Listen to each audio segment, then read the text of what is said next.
So we'll have a chat. We'll just go through in a minute. I'm just going to let you all know, we're going to just tickle the agenda a little bit. So what we're going to do is after us, we've got our friends from Newster who are going to show us their work tech. Then we were supposed to have a break, and then Locust we're going to do their bit. So what I'm suggesting we do is lose the break, shift up Locust, and we can, the techs are out till about 3:30, open the bar, you can get off, have a chat and do what you want. So if everyone's all right with that, I think it will be great. Because I don't want to break for half an hour, just come back for half an hour and do it that way. So we're planning to do that. Any substantial objections, please see Laura. Okay, so let's get started. So we tried something like this in April at the Belfry with West Iraq and a few people, and it really seemed to get a lot of traction because people are interested in what people do, what have done, what are doing. So it's a real free-form discussion. I've got some questions. They're really bad, so I need you to help me out. Yes, what is your favourite chateau left back? Yeah. So what we'll do, if it's okay, we'll just have a brief introduction across the stage. If we just do name and company, and I suppose in the context of why we're here today, maybe what projects you've worked on or you're working on, or something that's interesting for you in terms of the business. I think Chris has already spoken, so that's great. And then we'll have a chat. If anyone's got a hot topic or anything, let's go and see how we get along. That'd be great. So introductions first. I'll pass that. Thanks, Craig. Yeah. Afternoon. So my name's Craig Rathbone. Work for Bentley Motors. So I'm involved with the rest of my team here and two colleagues to the left in logistics technical projects.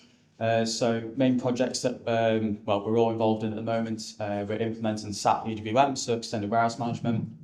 Other projects that are just beginning are sort of automated warehouses, so auto store implementation that we're looking into, and then also deal a lot with supply chain as well, so bringing the parts to site, introducing new supply chains or improving current supply chains that we've got and making them a bit simpler. Hello, my name is Rohan. I'm an IP who has joined recently Bentley within the logistics team who works on the technical projects for it. And EWM implementation and auto store, these are some projects which I'm working on currently. My name's Piers Stockton. I work at Bentley Motors. I'm currently looking after all of our logistics hardware suite. Been changing that over the last year, and also heavily involved in auto store and the planning for how we integrate that with SAP EWM. I'm Chris Hendry. I think you all know me. You know what I've done recently, so I'll just pass on quickly. Hi, I'm Shirley Beattie. I'm Business Systems Manager for a company called Inspire Global Cuisine. We manufacture frozen ready meals and sauces and soups and gravies. We are on a huge transformation at the moment. So I've been with the company since November last year. And since then we have upgraded, updated almost everything across the estate, and we've still got a lot more to do. So we engaged with Jonathan and his team to upgrade all our hardware, so all our scanners, all our tablets.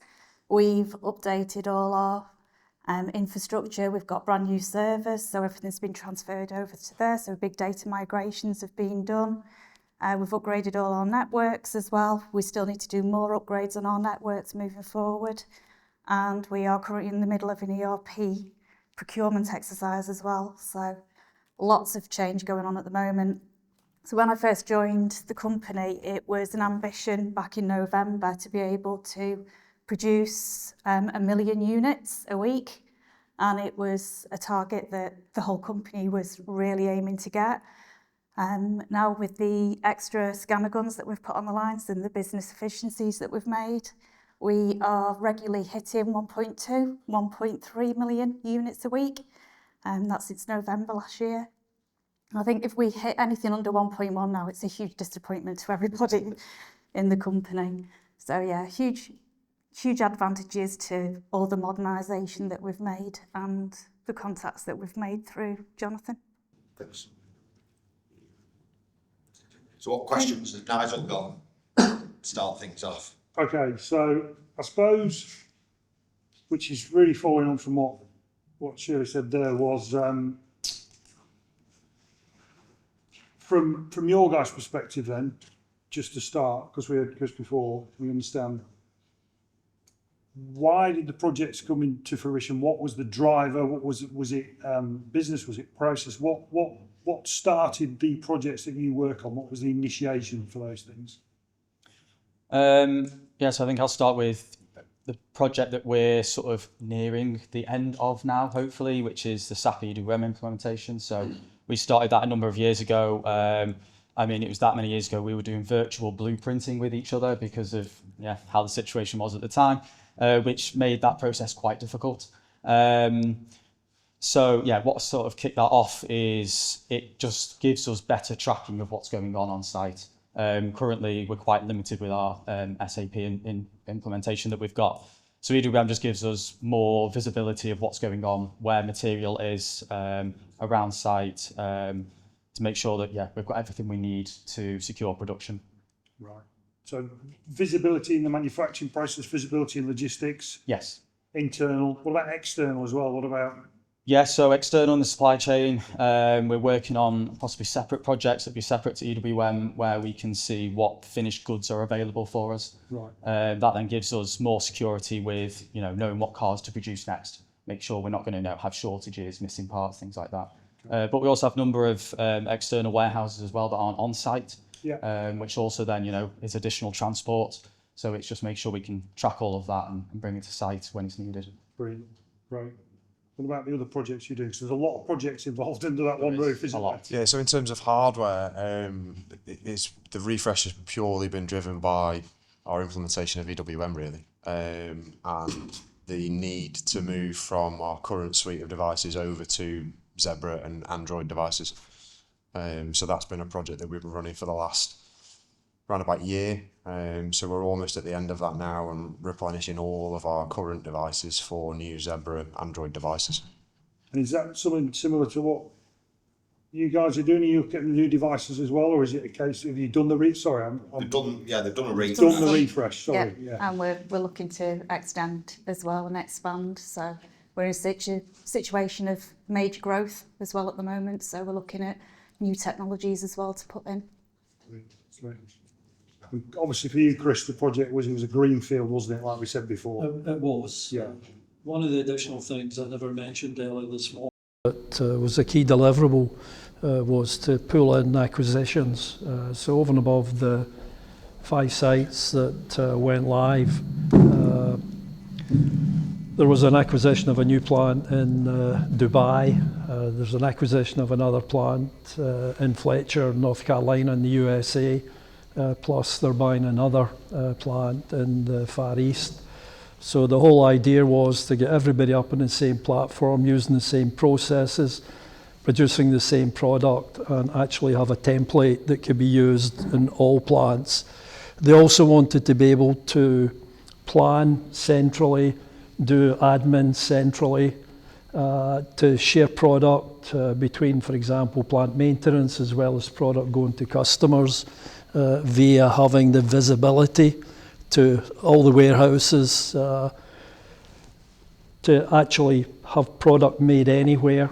Some of the plants were at capacity and others weren't, so they could centrally plan and move to wherever the requirement was. The product throughput time is probably quite long in comparison with, most of what the folks are dealing with. But we were dealing with a throughput time of roughly a day per unit. So, a bit of additional info.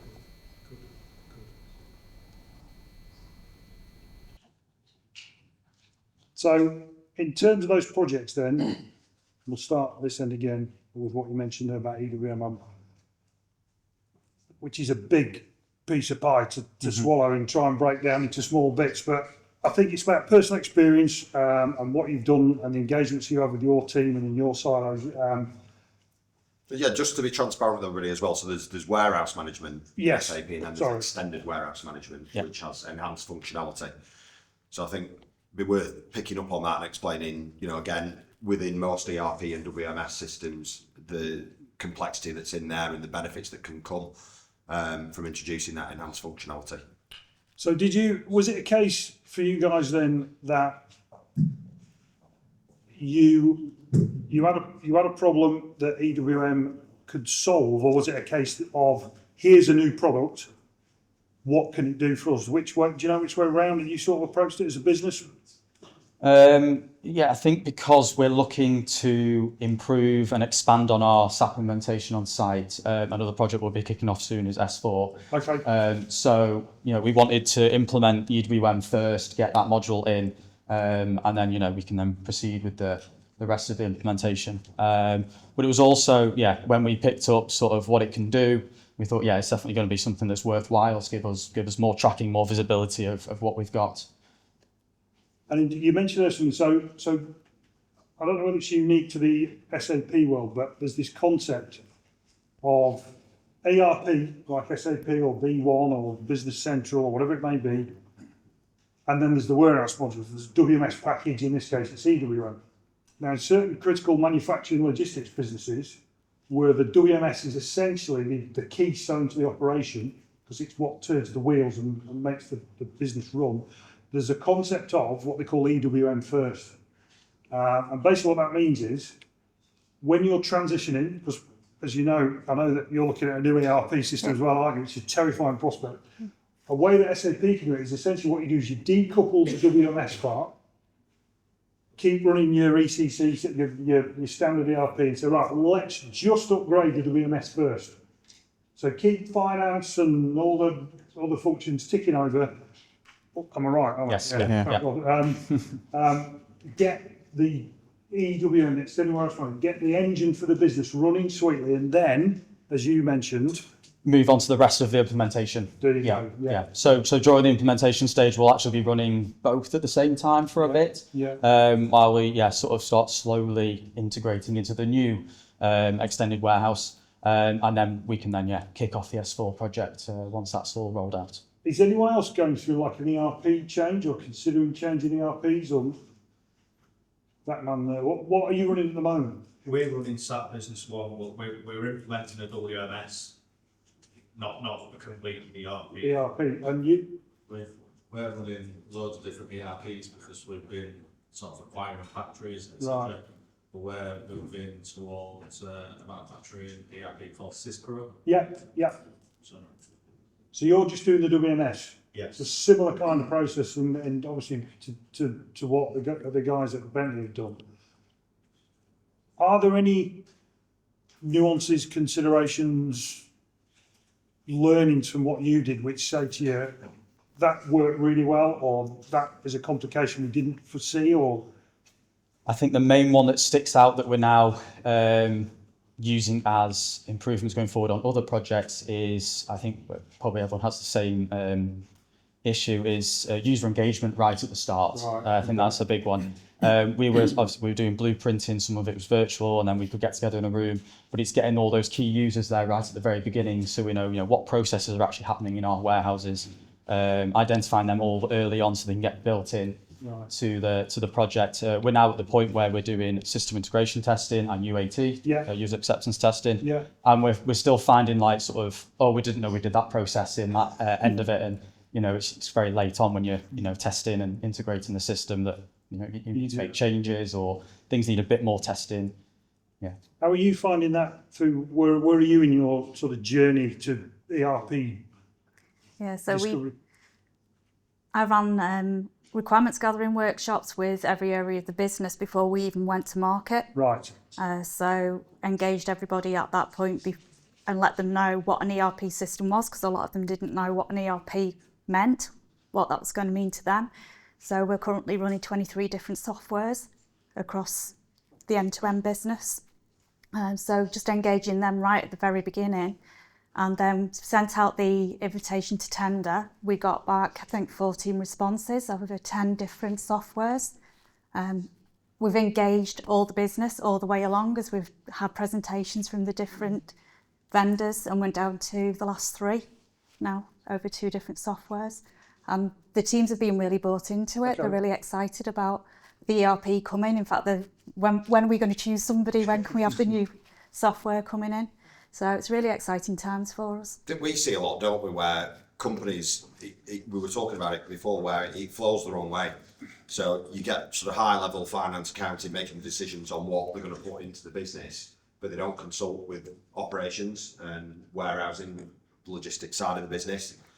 And sometimes it can have a horrible ending. And I think, you know, fortunately, what we're trying to do here as well is create this network of people, community where everybody learns from one another. And, you know, when you do start to go through these changes and implementing new systems and things into your business, that you can speak to other people that have gone through that and sort of, you know, not hit the hurdles that they may have and got it the right way. But, you know, we always sort of say, you know, really the warehousing bit, the scanners, the handhelds, all that as well, typically tends to, oh, well, we need some kit for the warehouse and what do we get? And, you know, then, oh, well, we've got no budget left and that type of thing. And then, you know, we've seen it time and time again where companies make really poor decisions around the infrastructure that they then deliver into the back end of the business, and it just fails over. So one thing that I think is really important, and these guys get it because they've gone through a refresh at Bentley, is starting that bit as well first, and then, you know, it allows it to then backflow through the business. Go on, Nigel. So you mentioned how many different systems you want to, because obviously through acquisition you've got different companies, I'm guessing. So how many different ERPs you, or software packages you could say? 4 different ERPs, I think. Do you have, where are you in the sort of journey of rationalising that, or? We're rolling out Cisco. Oh, so it's done and you're off and you're away. And yeah. And how was that in terms of deciding now which system to go for in the end? Was it easy to do? Was it like one? Well, so I've come from one half of an acquisition. Right. And the company that acquired us had already made that decision. Oh, sorry, right, okay. Right, okay. So, yeah, we're rolling with it. You're rolling with it. So, yeah. What's the sort of time frame for that? We're looking to have all our factories on the new ERP by the end of next year. Right. And are you doing it incrementally, or are you doing So we've started with one of our factories it's getting divorced off the part of the business, so they need to come on to, let's call it our ERP system first, and it's probably the most archaic of the factories, so it's almost a full proof of concept. New processes, try to create a template, and then roll that out across the rest of the business. Right, which is similar, I'm guessing, logically to how it's been approached in that sense. How difficult is it to get the people you need in a room to start this? Because you talked about Difficult. Yeah. Yeah. There's no point sitting here and lying and saying it's really easy. Because it isn't. It's probably harder than doing a complete greenfield installation, because you've got people with a, you know, preconceived mindset of how things used to be. Yeah. Moving them on to something new, you know. Or even is it a case that when you actually ask someone, well, what do you do? Does it I know it sounds really silly. When you say, well, how do you do that? Well, I just sort of do it, or this is what we do, or Yeah, so a lot of people tend to be like that. They don't really actually think about what it is that they do and the processes that they go through. So then when you actually sit down and you try and write it down on paper, so to speak, there's bits that get missed because they just sort of, they do it without even thinking about it. Of course, it's second nature, isn't it, to a degree? Which then makes things a little bit more challenging. So you get further and further down the line, and then suddenly someone goes, "Oh, crap! Actually, well, we do this," and it's something that you just didn't even realise, because you're not that close to that process. You can't be close to everyone, can you? I mean, it's impossible. You're relying on the feedback from everybody in that sense, aren't you? To tell you what, absolutely. 100%. Do you ever get a conflict of process where it's done 3 different ways? Chris is nodding, and only 3, he said, only 3. But I think going back to, excuse me, my voice is going, some of the comments were made earlier. Typically, any project's built around 3 key aspects. One is the scope, So it's really important you get the scope as detailed and as clear as possible.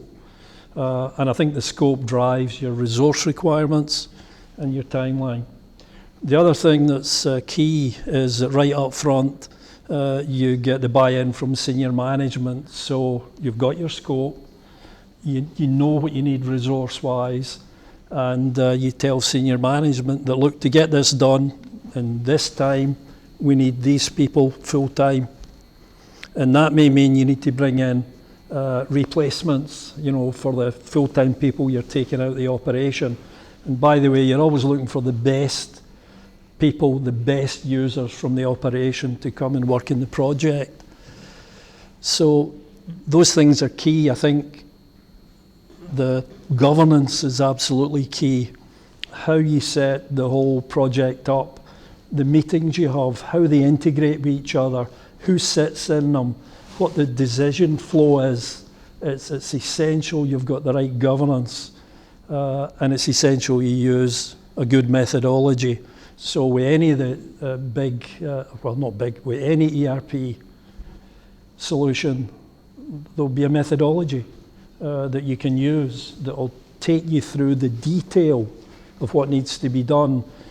And some of the kind of newer and more up-to-date ERP solutions, not only do you get the methodology, but they've got templates for your data sheets, for the processes you need to go through, etc., etc. So, I mean, it's a huge subject, but these are some of the key things. Yeah, I think we're in a slightly different situation in that we are looking at food and beverage manufacturing specific ERP solution. So not just a generic ERP solution that can then have modules bolted onto it. This is specific to food and beverage manufacturing. So the ERP system we've got at the moment, or the system we're using as an ERP system at the moment, it's been so heavily customised it doesn't actually look like it did when it first came out the box. Yeah.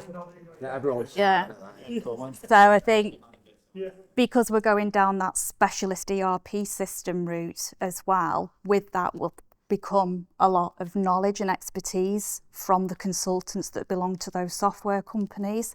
So we'll be taking a lot of guidance and direction from them on best practice in manufacturing. So obviously their systems are built based on best practice of what they've seen before. They've given us case studies of where it's been implemented before, so we've seen it working. That's really key. I was going to say, we're big advocates of that. Testing and application we've mentioned before, but seeing it with the whites of your eyes, go and see other people's projects, go and see what they've done and how it's impacted their business. That's really, really powerful, as opposed to just looking good on a spreadsheet or a presentation, but actually in real life when you implement it, it's not actually right for your business. So yeah, I think that's really important to do that. And I think in terms of resources as well, because we're expanding at a rate of knots as well, we need the knowledge in the areas that we're expanding into. So we are taking more resources, if you like, from the partner of the software companies to help bulk out those areas where we can do business process mapping, data mapping, those sort of exercises as well, as getting our everyday people involved. They'll probably do a lot of the testing and the QA and the sign-off as well with the processes. Right. That's good. That's good. So one thing that's worth mentioning as well is that obviously the changes that you've had in the business since you started as well. Previously, you'd managed all your equipment internally. Yep. They weren't locked down or on an MDM solution. They weren't particularly managed brilliantly. All on running on different versions of Android. Talk to us about that and what you've done since. That'd be really useful because it's, I think, resonate with a lot of people. Yeah, so we've consolidated a lot of our resources. We didn't have any real asset inventory either, so we didn't have a full understanding of everything that we had in the warehouse, different scanners, etc. So it really has been going back to basics, checking what we've got, checking what the conditions of those are, and then refreshing everything. So we had a lot of systems that were running quite slowly that needed to be updated, which we've upgraded the hardware, we've upgraded the software, we've put in place the MDM to manage them. We've got Wayzoo in now as well. So So that was what we did with that was an audit. So we came on site, we looked at all the infrastructure, they got all the hardware that we previously supplied. We then mapped that and put in what firmware versions and OS levels were in, what were in contract, what were out of contract in terms of extended warranties, and then any course of action that we would have recommended, of which some of the equipment was still relatively new and was okay, but some of it was, you know, on unsupported and unsecure versions of operating system performing really badly. So they were replaced, and then, you know, the whole estate we put on a managed service using the MDM and the YZ virtual cabinet software just to really smooth that out. And then now our team, as and when you implement your new ERP, for example, we'll be able to, like I said before, just push those updates overnight, and the equipment will then be, you know, fit for use on a new WMS or a new ERP in a matter of minutes at any time. I think with that presence as well, a lot of the operational staff very quickly hung on to the fact that, there is the availability of really good tablets, the availability of really good scanner guns. And they looked at the processes they were doing and thinking, well, what else could we do that we're currently writing down on a piece of paper that'll get lost, get misread or whatever. And they've come to us and said, can we have some more scanner guns? Can we put more processes or automate more processes in places? And that's what we've been able to come to you to get advice on the right devices and the right support for it. Well, you've done as well, haven't you? So as they've gone in and we've locked them down and put them into a kiosk so that people can't access things that they shouldn't, we've been able to then, as managers and staff have required other applications. I mean, we've added stuff like calculators in there and things like that for that weren't previously. And accident reporting links and things like that. So we're using that MDM on the guns for them to be able to access different apps at various locations, rather than having to walk back and log onto a PC or whatever. They can do it on the guns, and they just scan a barcode in an area to say where they are if they're reporting an accident, and it just links straight through to the reporting area. So brilliant. Any questions from anyone? Nope. Is there anything else you want to run over? I'm interested to know, because not that I'm default to pessimistic, but just out of interest, in everyone's experience, what's the hardest part of that project? What was the piece of that project, whether it was early on, whether it was implementation, whether it was deciding what to do, who to do it? What was the bit that was the real, like, bloody hell? And it could be, like, say, getting people together or blueprinting that. What, in anything? Just the whole gamut of that project. I think that's one of the hardest things, is getting the right people involved. Yeah, knowing who to speak to. Yeah, internally or externally or both. Both. Yeah, both. And getting those people engaged as well. I think one thing that we've kind of, I mean, we tried to be as good as we could, but maybe we haven't been that great, in the sense that the amount of time that we've given people to actually do the task that we're asking of them. So we're asking a lot of people now to bring data to the table. And actually, maybe if we'd have asked this question of them maybe 6 months ago, they wouldn't be quite as apprehensive. Right. Whereas it's almost like you're putting a lot of pressure on somebody in a short space of time to deliver something that is essentially going to help them in the future. Yeah. But it's quite off-putting. Yeah. So people are almost then disengaged straight away. Well, it's human nature, isn't it? Yeah. Oh, this is stressful, this is a hassle, so you're not going to, most people don't dive in. So that's quite interesting. It's because a lot of these people that we're engaging with are also got their day jobs to do, and we're pulling them out of production and by important places that they need to be. So it's having the free time to implement these things. Right, but does that touch on Chris's point about senior management? So, or is that not an issue? I'm just trying to work it out in my mind. Is it a case of that if the MD comes down and says, we need all these people to do this, or is it, because I don't know, is it collaboration, is it middle management, how does it, or is it just everyone's really busy and it doesn't matter who tells them what to do? I think really from senior management level, they've always been very on board with what we're trying to do, especially within logistics where we are. Yeah. It's then engaging other areas, so like, getting IT resource on board and things like that really. But always been, I think, very supportive from the probably bigger the business, the harder it is as well, I'd have thought. Well, is that down, like you said, about trying to identify who looks after that?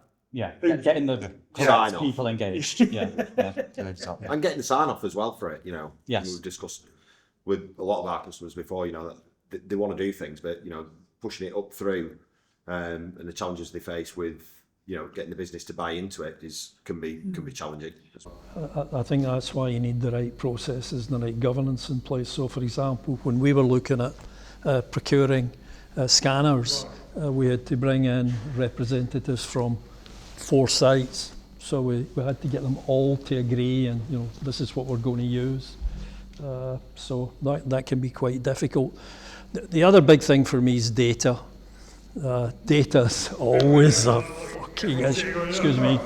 Data's always an issue. Always. You need to get How it. do you fix that then? What's the way? Is it tough to bolt in? You should start working on getting your data cleaned up as early as you can in the project. You know, you go through the ETL process, but it can be just so challenging. The whole system, I was talking to somebody earlier on who basically said crap in, crap out. Yeah. Was that you? No. I actually cleaned that up a little bit. That's been said a few times before. Yeah. Well, it's true though, isn't it? It's absolutely true. It's completely true. Yeah. The ERP that reacts as a machine, until Carl's amazing AI gets that clever, it's going to process what you give it. It's going to tell you what mechanism you put the ingredients in. It performs the recipe, and what comes out, it depends on what ingredients you put in. You know, so. And we've seen it a lot as well, where people aren't aware of the power and the functionality within the business system, within their ERP, and they're breaking out to spreadsheets and things like that because they aren't aware that you can actually do within the ERP. Yeah, and sometimes that comes from a situation, maybe you're on the project time pressure, you don't have the time or the functions to maybe just finish off those nice to haves because you've got to get the core in, and it gets forgotten over time. So that's a really good point, and I don't know if anyone's ever come across that, where you find businesses using disparate systems because the existing functionality, which is there, it's all there, just never been configured or never been turned on or never been, I don't know, spun up, so to speak. I mean, I think at the moment we've got a big push on data at the moment, Right, making sure okay. data is correct. Well, I mean, in our department in logistics, we're putting everyone through data training to make sure everyone's got the same understanding of what the data should be and how the data should be collected, and make sure everyone's got a consistent approach to it. Really good. So then, so when you're doing your reporting or your projects and things like that, everyone's, you know, working to the same sort of training that they've got. Yeah. Standard up, yeah. Yeah. Brilliant. That's really good. That's great. I think it's taking ownership for your data as well. It's accepting that the data belongs to you. It doesn't belong to your software providers. It doesn't belong to your database managers. It's your data.